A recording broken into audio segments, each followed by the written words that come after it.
was in junior hall, I was like 12 years old. And B1 was like fucking, that's like saying I was a Pelican Bay. Yeah, 12 years old. B1 was like the 4th floor. Oh, it was dark in there. It was fucking nasty. It was just all, it's a hallway, no dorm, just door. When I got there, I was 12 years old, and I went in there, and it was like, fuck, it was like Pelican Bay.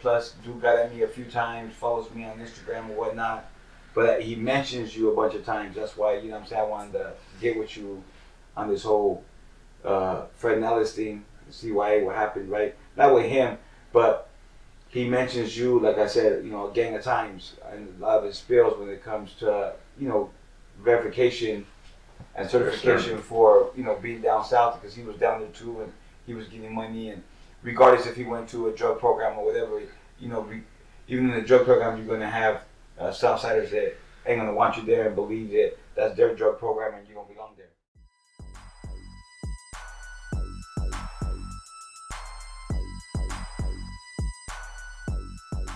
I want to welcome everybody to Gangster Music and Dirty Politics. Today I'm going to hit you guys with another episode of Mobbin in the 90's.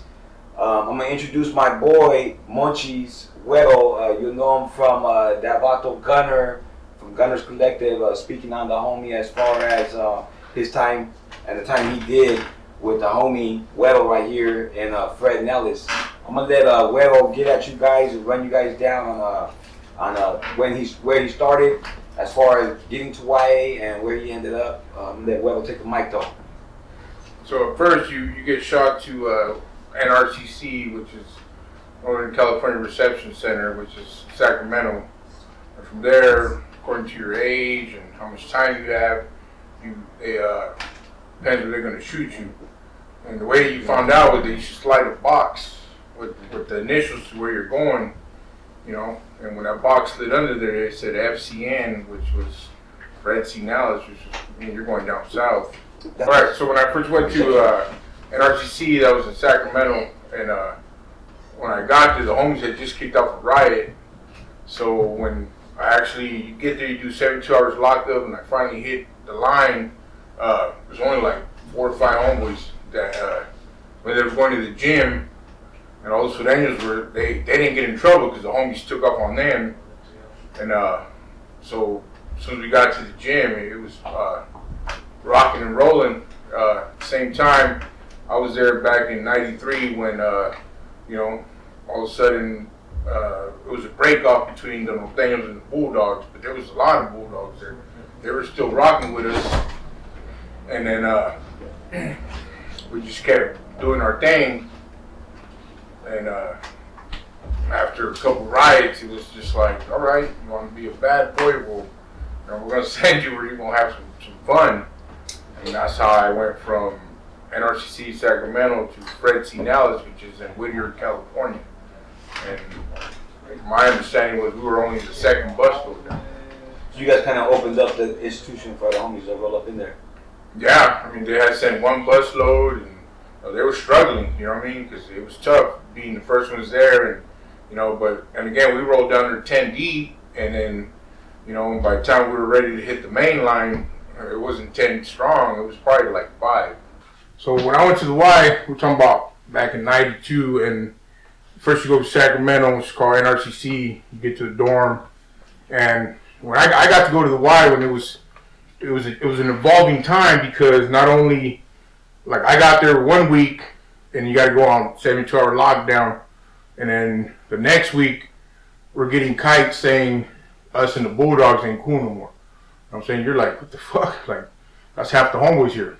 So it was a crazy time.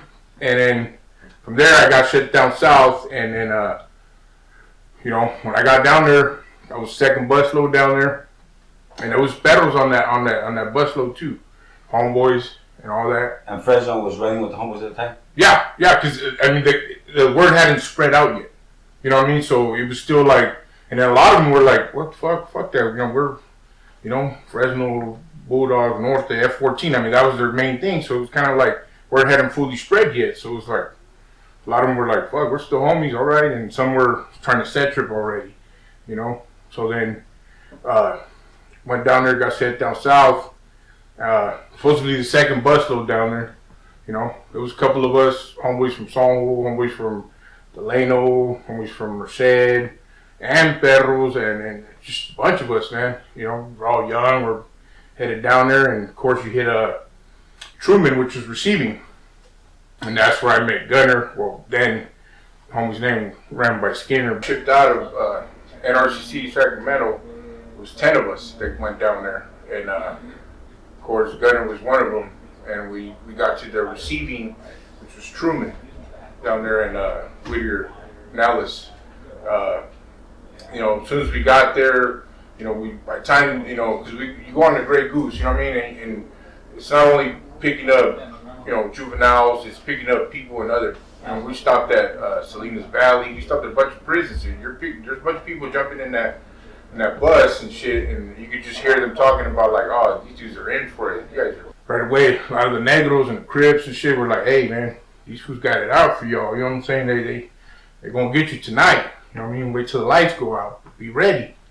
You know what I mean? So they put us all on one side, which is called the short wall, which were all single beds, and on the other side of the dorm was all double beds. And you know, as the lights start going down, I mean, we're watching these dudes, you know, packing their pacas, pulling out their fierros, and you're just sitting there like, oh shit, this is this is for reals now. Like, it's going down. And you know, as soon as you know, it goes down to one CO, the lights go down, it just like it was on and cracking. You know what I mean? They was just jumping out of beds. Everybody just, and then they turn the lights off, so you're just swinging in the dark, and everything's just going fucking mayhem. That was the first riot? The first riot, yeah. First night. The first riot as far as for you guys, when you guys got there? Yeah, when we got down there. Okay. Yeah, that first night, yeah, they're ready for us. Like, they knew we were, like, you know, doing the mean mugging, they're mugging, some are laughing. They're just like, fuck you, they're gonna fuck you guys up. They're happy as fuck. Homie, I remember, all right, you know, they're doing the brush your teeth movement, everybody's coming to their bed, laying down. I remember looking at them fools and everyone smiling, you know, fucking swinging their battery packs, which is a sock with a bunch of batteries in it. We didn't have a chance to bear arms, so all I told the homies was like, hey, we all have pencils. Get your fucking pencil, and that's all you got. So keep it with you. I have a scar here on my head. They busted my shit open. Like, I thought I was sweating, bro. When I ran back, jumped in my bed, I was like, oh man, it's fucking hot. And then I looked at my hand, I was like, oh shit, I'm fucking bleeding. So they took me to the infirmary, stitched my shit up. Took a couple of us, you know what I mean? I mean, they had the upper hand. But it was cool. We came back, and then the next morning, that's when, you know, all of a sudden, out of the 10 guys, you had a couple guys that were like, you know, we're done. Fuck this shit. This shit's real. I was like, fuck, I love this shit. What, this is it. Like, and then come back again, took us to infirmary, you know, checked for the checkup or whatever, brought us back, and it was only that one riot there in the receiving, and then after that, you're going to go to the main line, which then we were only on one main line, which was Cleveland. You know, over there, the units, the yards, whatever, compas, you know, compas is a unit or a yard. It depends, you know, where you come from, what they call it. They're all named after presidents. You know, we were on Truman, was receiving, and then you went to Cleveland, which was the only yard where they claimed the only Northerners were. And that's when from there, a lot of us, or all of us, basically went to Cleveland. Yeah. So you were there long enough for a good amount of buses from up north to slide through. So you seen a lot of homies go there and leave and come back, and or at least get there and get sent out, whatever. So that prison was or that CYA, that was a drug facility, or not the whole thing? No. There was George. There were. It was a big place, but I remember it was like 96 acres. It was huge, bro. It was like a city. Like you couldn't walk from your compa to visit. You had to come pick you up on the bus. If you had to go to clinic, you had to go in a van or whatever. I mean, it was huge, and there was a bunch of compas, and they were all named after presidents. That's why it was Truman, Cleveland, Adams, Kennedy, Madison. You know what I mean? They were all Carter. They were all named after presidents. And when I came up north, they were all named after counties. You know, you had Calaveras, Del Norte. You know, they're all named after counties. That's the way they did it. But it was probably over 800 people. I mean, I think each dorm probably held about 70 people. You know what I'm saying? And and at that time, you know, it was either you were Mexican or you were black. Asian and whites were like, you know, they were the minority. So it was either you were the homeboy, or you was a Sureño, or you were a blood or a Crip. That was basically get down. It was like the four main groups in California, basically. Exactly, yeah. So when you was in Fred Nellis and you left there, you said you were in Truman, then from Truman you went to Cleveland. I went to Cleveland, and I never left Cleveland. That's the main line. That's the main line. A lot of the homies had they call them drug programs, so they went to Kennedy, Madison. Then we started establishing other things and shit like that. What was fucking a gunner at, man? I believe he went from Cleveland to Kennedy. That was like he went to the drug program. Yeah, he went to the drug program. If you had a drug program, basically you had like under a year, under 18 months to go. You know what I'm saying? But after the first riot, 18 months, I got a 6 month fucking, they call it an upward deviation, whatever. They just add time to you, bam. And after that, bro, every time you get off or you did anything, they just kept adding time. Oh, they just handing that shit out like it was candy. You know what I mean? So then I stayed on Cleveland. A bunch of the homies started getting shipped out they started establishing, which was good. They started establishing other compas and other units and or yards, whatever you want to call it. But I ended up staying there. And then the group that I had there, they used to be like, oh, there's 12 Northerners here. I was like, no, there's not. There's only one. The other 11 were all fucking dropouts. I mean, and the Sureños saw that shit, and then the Crips recognized that shit, and that's where they were like, I mean, they gave me that nickname Fat Cuz and shit, and they were like, they recognized like I wasn't giving up none, because, you know, just like up north, there was a rule like when a Sureño comes to the yard, you know, one of the homies will check it out with him. So you go to the main, I'll be like, all right, that's your homie. You size him up, be like, all right, I'm gonna put Bugsy on him. You know what I'm saying? He's Bugsy's size, and your homie's that size. Bam, just to break him in. It was kind of like a test for them, and a chance for us to smash. You know what I'm saying? And keep the peace. So when I was down there, every time their people were coming in, there was only one homeboy there. So who do you think was doing the fucking putazo? That was me, homie. Every time they get a new guy, and it all depends too, because they had different ramflas. Like, you know, you figure they're Sureños, they're 30, 40 deep on a yard. They didn't all kick it together. Some of them hated each other because, you know, they had barter warfare. So basically, you know, this ramfla just was peaceful. You know, this one, you know, had more fire. You know, and some of them would be like, oh, hey, I got a new homie that just came, fucking check it out with him. See where his balls are at. So I'd be like, all right. So I'd be like, hey, we can go buy the handball balls. What's up? Like, damn. And a lot of times, some of them, like they had their own ramfla. Some of them would be like, I don't even worry about it. You know what I mean? So I was the only one there, and I ended up being there, you know, for about a year and a half or more by myself. What's up with the Bulldogs? When you was up in the White, you guys were still running with each other, even though with the whole No, day, so when I first got there in 1993, we had just got all the kites and all that shit for us to split up. But when I went down south, they didn't care about that. You know what I mean? The Sureños looked at us like, you're all from up north, you're all fucking Norteños, so we rolled with them. And it was cool, you know what I mean? Like, because they had our back, we had their back, you know, kind of shit like that. It wasn't until I came from north where it was more that division, you know what I mean? Where it was like, all right, you guys do your own thing, we do our own. And you said they nicknamed you Fat Cuz? The Crips, yeah. They were fucking with you. The C-14ers? No, down there was no C-14. That's I never. C-14 is Northern California though. Yeah, I never was in a yard where anything established as C-14 was until I came up north. But down there, you know, when you know, real recognized real, you know what I'm saying? I started fucking getting into, you know, I was Sally with some of those fucking Crips from neighborhood gangster crib.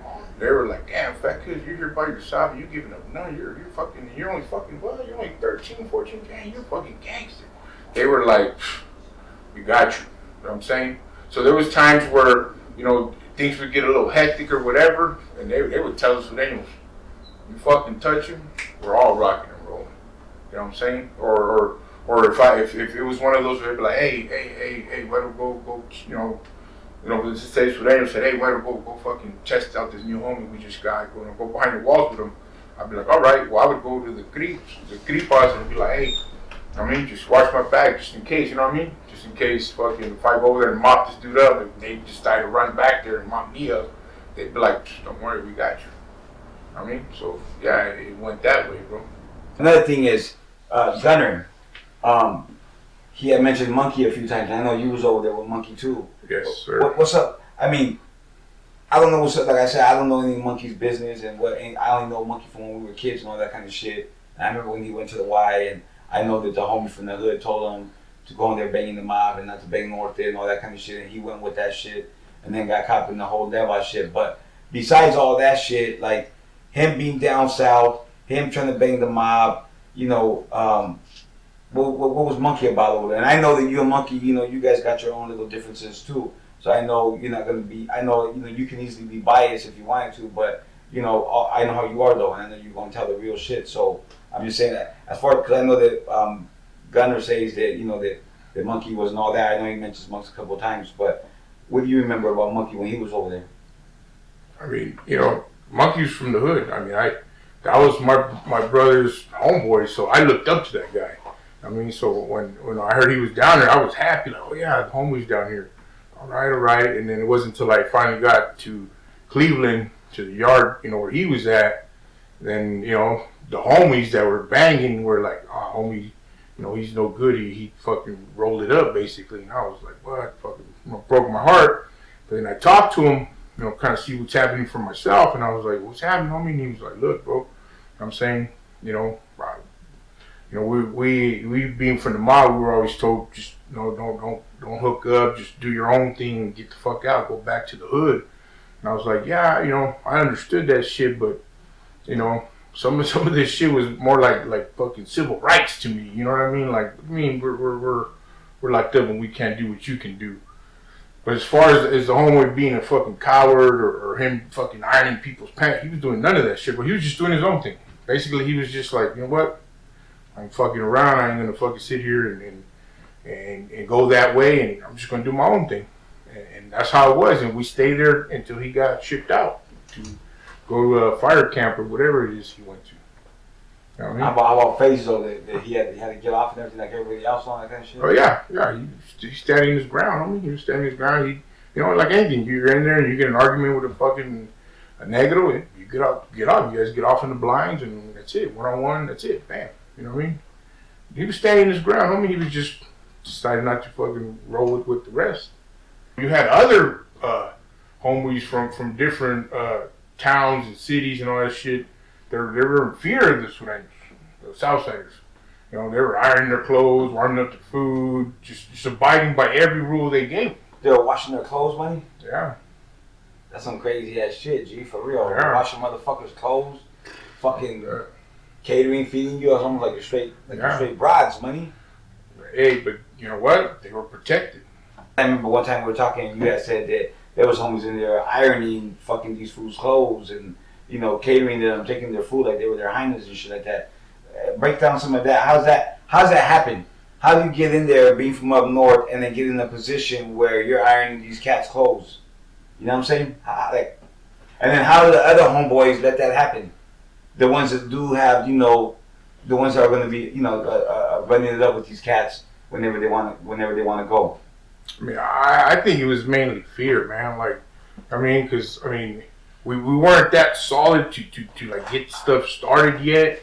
So, you know, when I got down there, you had, you know, when I got down to Cleveland, you had some solid homeboys that were still gang banging, and you had a lot of homies from Fresno. At that time, you know, they already had gotten the word that we were supposed to split up, but they were so, I mean, they were bred to be us, and they were part of us, so, and they were going to be treated like us, so they just kept riding, you know what I mean? But, you know, you had, you know, you had homies, like I said, you know, ironing these dudes' pants and you know, warming up their food and shit like that. I think it was out of fear, like, figuring, well, fuck, if I do this, then I have all rights and privileges and I'm not going to get fucked with, you know what I mean? And I don't have to, you know, do anything besides fucking just do my time and shit like that, you know? Okay, so, tell me another thing though, like as far as the microwave, hot water, fucking, you know, whatever privileges, like you were saying, ice, anything that you guys weren't allowed to use that basically the rest of the population was able to use, but because you guys are from up north, you know, they had these little fucking stipulations, basically punk you guys or just to show, you know, that that's their prison or their youth authority or, you know what I mean, their shit basically at the end of the day. So how were some of you guys able to use it? What did you have to do to be able to get that status, to be able to utilize some of the shit that some of the homies who were pussies couldn't use? Yeah. So going back to Truman, the receiving yard, it was more like after the first ride, that's kind of like all they had in mind for us, bro. So after that, it was kind of like, oh, you guys can't sit in the front row to watch the TV closer. Like, really? Fuck you. So one homie would sit up there, somebody would come up to him, or we would take off on him. And then we were all waiting to let's all get busy, but it would end up being a one-on-one. That first compa that we established, there was no more animosity. We kind of had to live with each other. Like, they didn't want to catch time. We already caught a bunch of time. I went down there with 18 months and I left with 5.5 years. Just from catching time, just fucking riot after riot or getting off and shit like that. They were tired too. So we just decided, all right, we're going to live with each other. We're just going to, you be on that side, we're going to be on this side, we're going to be cool. So they were done with that shit. But then at the school area, as you probably seen some of Gunner shit when he was talking about, that was a whole different ballgame. Now you had other compas and units that never seen us, that they wanted a piece of us. So every time you go over there, it was, man, we would go to school like once a month. Get in a big old riot, all right, nobody's going to school no more.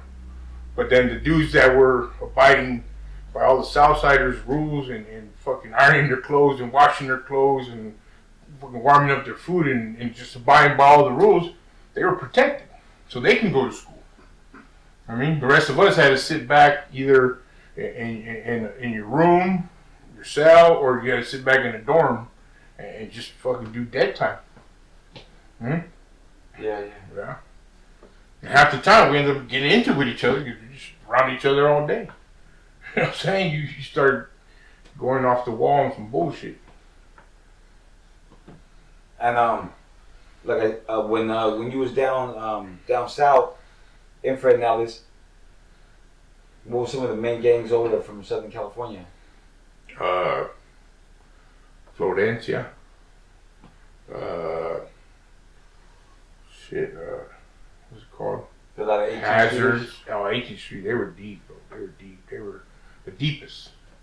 I mean, at one point in time, like, man, I hate to say it this way, but the mob is like 18th Street down south. Like, nobody fucking likes them. They were outcasted by their own kind, right? The Sureños themselves didn't like 18th Street because they're so fucking deep and they just do what they want to do.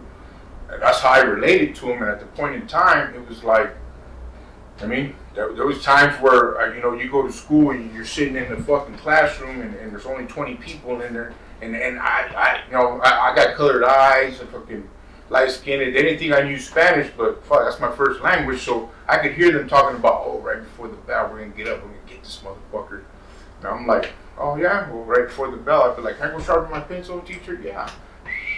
And I come back and be like, fucking bring it, baby. And so then some of the walkers from 18th Street would be like, hey, you know they're going to get you, right? And they were deep, you know. You'd always have 2 or 3 around you, and they'd be like, trust me, when it pops, we're jumping in. You know what I'm saying? They would, and they would. You know what I'm saying? Just because they were outcasted just like we were. being from the mob. So it was one of those things. As far as getting off with other bodies and all that shit, yeah, like I said, you would just get that hothead youngster or somebody they wanted to test or somebody that was like, oh fuck, that's Daniel. Like they thought we were like aliens, homie. To them, they were like, what the fuck? We never seen anything because they don't see us on the street out there. When we got to the Cleveland, you know, they were implementing some different kind of shit. Like, oh, you guys can't fucking use the microwave, or you guys can't fucking you can't get ice out the ice chest, or you guys have to use this toilet, and you guys can't lift weights, and you know, you're gonna be over here. How long were you there for? In receiving? In Nellis, I was there for about two and a half years. 2.5 years? Yeah, I was there from 93 to like 95. So when you got there, the Bulldogs were still riding with the homeboys. Yeah. By the time you left, you guys were separated or no? No, not down there. They stayed riding with us. Oh, okay. I didn't get that full change till I got sent up north, and over here they were doing their own thing. Because down there, like I said, as soon as they came from up north, they were treated like a norteño, so they just ran with it, like, you know what I mean? Kind of helped each other out, you know what I mean? Yeah, why fucking separated? Yeah. You got the same enemy. You got the same enemy, exactly. When you was in there in Fred Nellis, and how many fights you got into? You think how many fights you got into?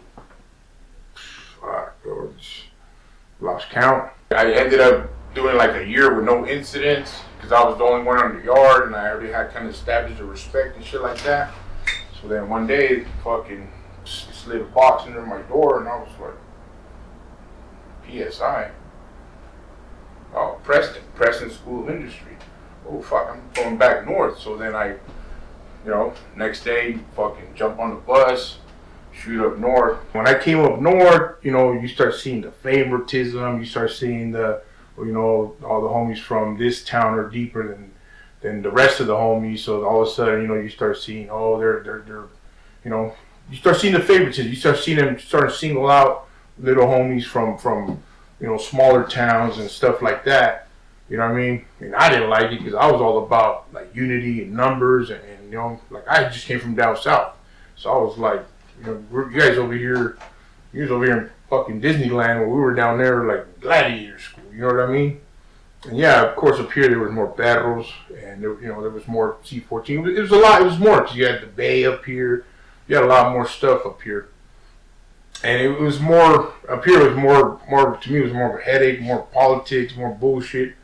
But, my plan was to come up here and change the game, you know what I mean? To just, breed homies in another level, like, you know what I mean? Because I didn't like the way, when I first got there, it was like, all the homies from the Bay and the homies from towns, and, we were kind of, it's like, dude, we're all one. Like, what the fuck do you mean we're Meadows and City Vida, exactly, and stuff like that. Like, we're all homeboys. We're like, man, down there you're scrounging for a homeboy. Now up here you guys want to sit here and push homies aside because homies from a little town called London out there in Tulare County. You never heard about that fucking place. Well, it doesn't matter, bro. Love that food, breed him, make him come out there and bring more to the table. You know what I mean? Yeah. Then he's just a little, he's a little farm boy. Just he's gonna waste our time or make us look bad. Nah, bro, it's a whole different ballgame. That's the way it was. Okay, and then from there you end up going up north. So I'm supposed to go to Preston. I get to Preston. Their receiving is Cedar. I get there, and I can't even remember the two homies they were called residents there because they didn't just get there. They were there. And then when the homies would come, they would school them and be like, okay, we're like this and like that. What's the term residence? What does that mean? Which means they didn't just get there. They're doing such a good program. They get to go over there and kind of fucking have like a trust. You know what I'm saying? Yeah, that's what I'm thinking. Yeah. So I got there and I just came from down south. And they were like, oh, you just came from down there. We heard all the homies down there were fucking garbage and this and that. And I was like, fuck you. Fuck you talking about? You ain't been through that struggle. You can hear whatever you want to fucking hear. Oh, well, here it's not like that, and here, this is our backyard, and we're gonna chill. I was like, you know what? I was in their backyard catching the blues but giving the reds. So I'm gonna come up here. I'm hungry, homie. I want some. You know what I mean? Like I'm at home now. You know what I'm saying? Like, come on, I was living down south, fucking, you know, living down there. Period. You know what I mean? So fuck that. I ain't fuck you and your fucking rules and you can't do that and you know you're gonna go against the grain and all this whole shit and then why it was a big deal. You know you can be dropped level. Man, fuck you and your whatever you're talking about, right? So I was there for like 5-6 hours. Next thing you know, I see fucking this one guy come in and I'm sorry, come here, Navarro. What's happening? It was the gang coordinator. He's like, hey, you know, I know you just came from down there, a hostile environment, but up here, you know, it's the peace. You know, there's sureños and norteños in every yard, they call them lodges.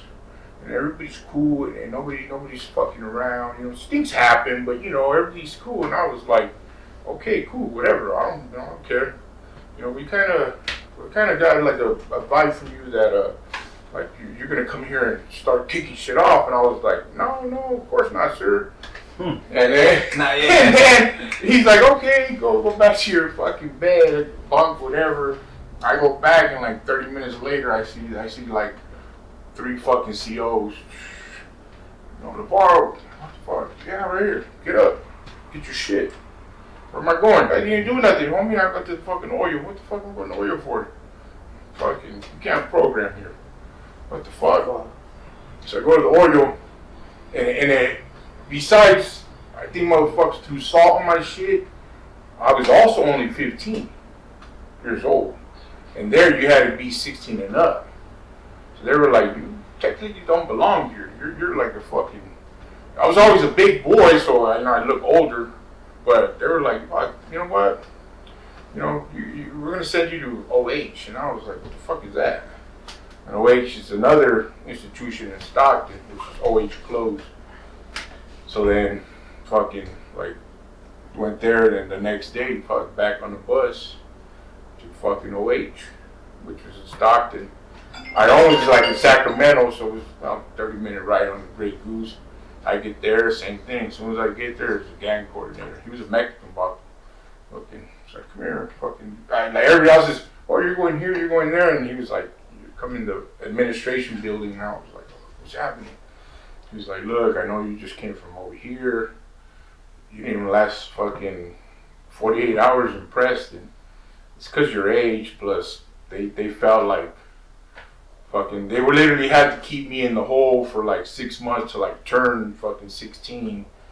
But they didn't like your vibe. They thought you were just going to come over there and just tear shit up. And I was like, nah, not really, you know, but I wasn't gonna fucking sit there and take bullshit from nobody, even my own. And he was like, oh, you're. And then at the time there was Maquillo from Panamas and Droopy from Panamas that were like the overalls in that institution. So he's like, let me pull them guys and let me talk to you and shit like that. And the only one he got a hold of was actually the homie Droopy from Panamas, and I chopped it up with him, and he was like, hey, bro, you know, Pierre, fucking, this is our house, and, you know, you're actually going to be in over there they call them halls, not fucking cottages, not lodges, over here, see, every place changed the name, you know what I'm saying? Yardas, whatever. It's like over here, you know, the homies, it's going to be like fucking, you know, 20 homies, and, you know, maybe 5, 6 renos, so. You know, everything's gonna be cooler over here, just chill and that shit. I was like, all right, no fucking problem. Let's fucking see what's up. You know what I mean? So basically, but then they try to throw that fucking, you know, but we're gonna put you on hold because you know we heard everybody down south was fucking no good, and this and that. And I was like, come on, homie, fuck you and whatever you're talking about. Wait, so the whole time that you were there when you went to when you was in OH, yeah, when you slid through, what do you call it too, before you left Nellis is one of the spots where you were getting out the most, or that the other spots you went to, it was just more, did you get off in those spots too, or was it just some of you were just from one to the other spot? When you went to OH, how long did you stay there before you got released? I was there till I got out, so I got there about 95, I got out October 97. Yeah, and it was So I finished my time there basically, because when I got there, they they thought I was like a mixed bag. So there was a unit, hall, yard, whatever you want to call it, that had went from a drug program into a main line. So and then the homies there had just removed the homie Wicked from the east side. The homies had just removed him. So like basically all the main homies got shipped out. So that unit, hall, whatever you want to call it, was like in limbo, right? So they threw me in that mix. But to me, I mean, I had been in the worst of the worst. So when I got there, I started like fucking seeing, putting homies together and all this shit. And then that's when I figured, okay, there was a homie Vito from Oakland, and then he was the one that was like, he like I chopped it up with him, and then he was like, you know what, fucking, they already, cause he already had got word like, oh, that homie put him to the side, and fucking, give him a fucking, he put him, I don't know, put him aside till we fucking find out what's cracking, whatever. But that homie, after 1-2 days of chopping it up, and he was like, fuck that homie, you fucking went through hell and back, and fuck this shit. So right away I became like second in command.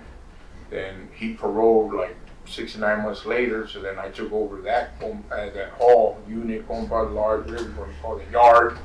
And then within a year later, took over the whole place.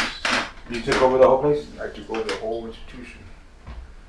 Everything ran through me. Basically, because they have different yards, right? They have like a fucking sex offender yard. They had like like an S&Y yard. Then they have the fucking like, cause it's YA, so you had motherfucking 9-year-old kids there. You had fucking like, you had one yard was just from like 9 to like 12.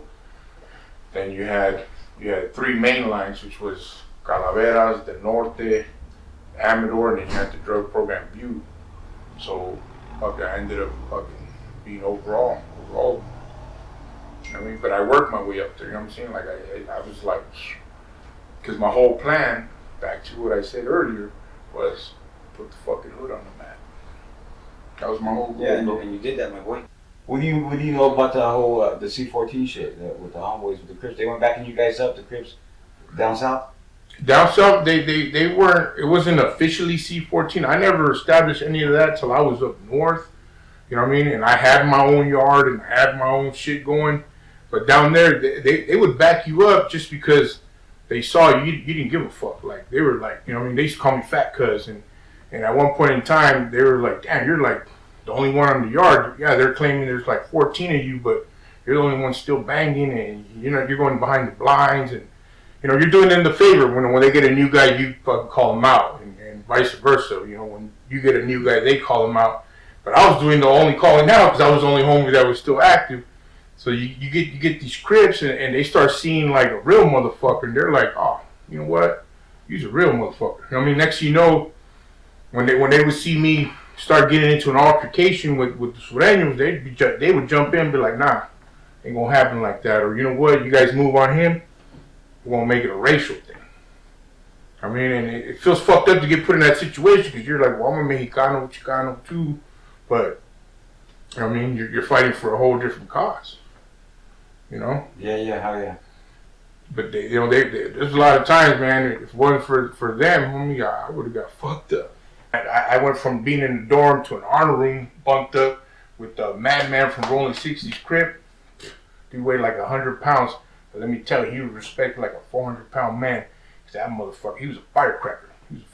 He was doing basically like a juvenile life sentence for all those robberies down there in LA in the early 90s. You remember that shit? So once I was a cellie with him, he was like, you touch him. And his hood down south was the deepest Crip hood. Rolling 60s, South Central Crips. They were the deepest hood. So once he put that shit out there, I was like almost untouchable. Well, 60s, isn't that where Nipsey Hussle from? Yeah, exactly, homie. Yeah. So how deep our hood goes back in history like that. Yeah. Yes, sir. Once they threw me in an honor room with him, and he was like, "What?" He saw what I was doing, and he was like, "Man, you're a fat cut. You for real." So I'm like, I mean, I grew up like this. I came from a hood where we came from nothing. We came from nothing, and we became something. And the people before us started this shit, and then we just took over, and we made shit. We made shit happen.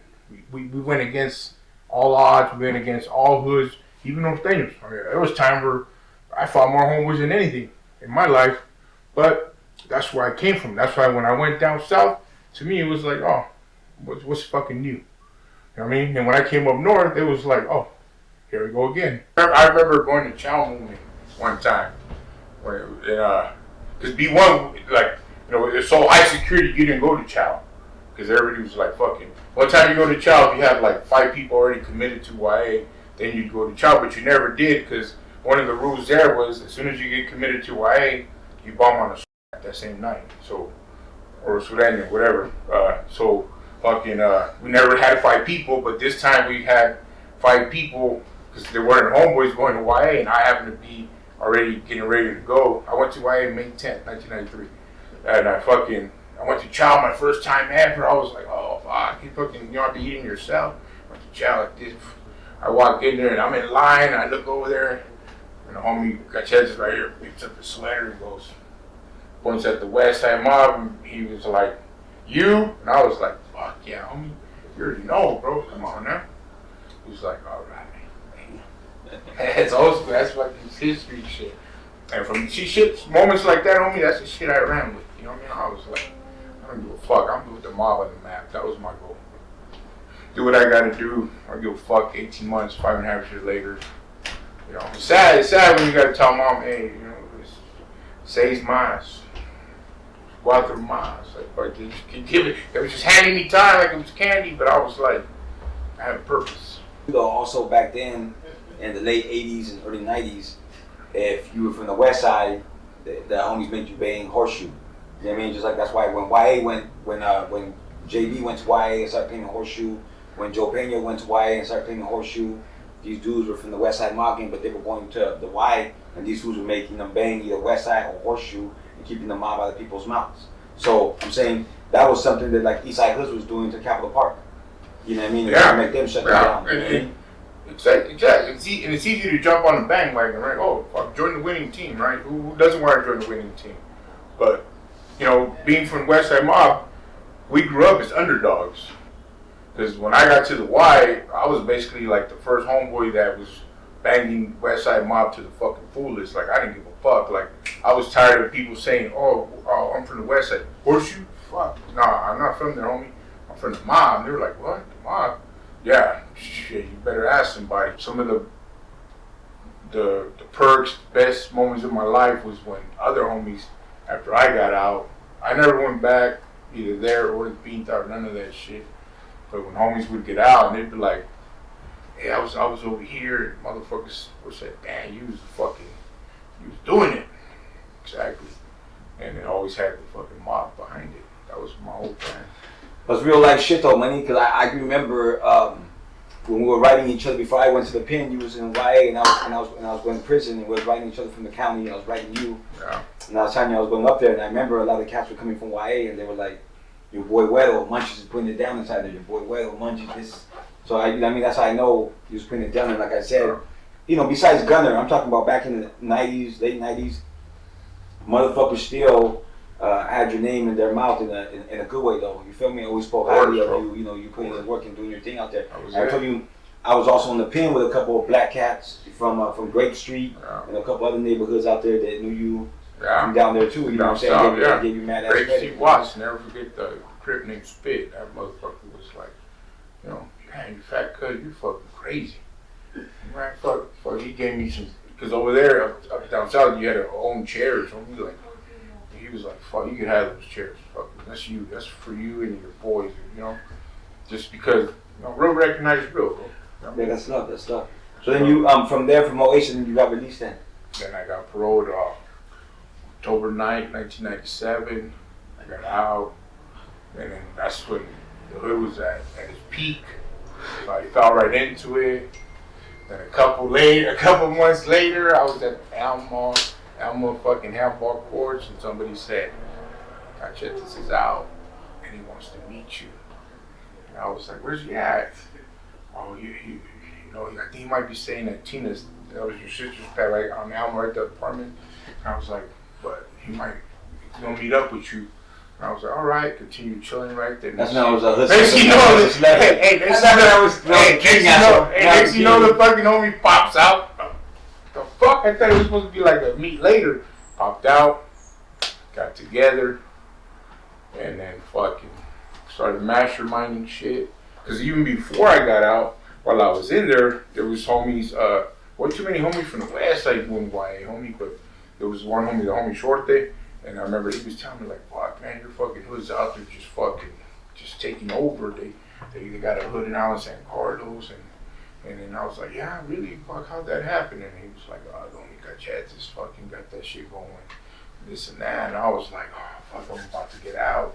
When I get out, we're gonna meet up, and we're gonna just fucking take over this motherfucker. That was my whole plan. Yeah, she was crazy back in the days. Yeah, that's when it was us against everybody though, exactly. Man. So we had to fucking represent Hella Nasty. I'm telling you, we didn't have all the little motherfucking nasty bastards though back then. We had a good little amount, but not like the, 2005, 6, 7, 8, 9, 10. We started having like masses of just sick bastards. Remember we got pulled over, a bunch of us, 2 carloads of us got pulled over. We was fucking ninjas, even back then. When we had the homeway in front of us, they had the candies, we're behind them, the narcs get behind us, we tell the homies keep on going. We hit the corner off, like we're trying to get away, the narcs follow us instead of the homies with the candies. They bounce like nothing, boom, we all get pulled over. Every single person in the car has mob on them. You know what I'm saying? The cops are the hooders are tripping hella hard. You call 5 people, everybody has mob, it's like mob. The fuck, like no guns in the car, had let's go money. But the way we were rolling though, ninja status money, motherfuckers come fuck with us. That was it. Always ninja status money, but anyhow, so that's a little get down with MUNCHIES. I'm gonna drop this shit real soon, but this is get down with the homie MUNCHIES from the neighborhood. Like I said, I wanted to give you guys some enlightenment on exactly what this Vato Gunner was talking about and who he was speaking on. We didn't really want to get into detail all crazy because I'm not trying to make this shit no hour and a half, nothing like that. And so like I said, man, we out. Everybody, thank you for participating in today's little motherfucking gangster music and dirty politics.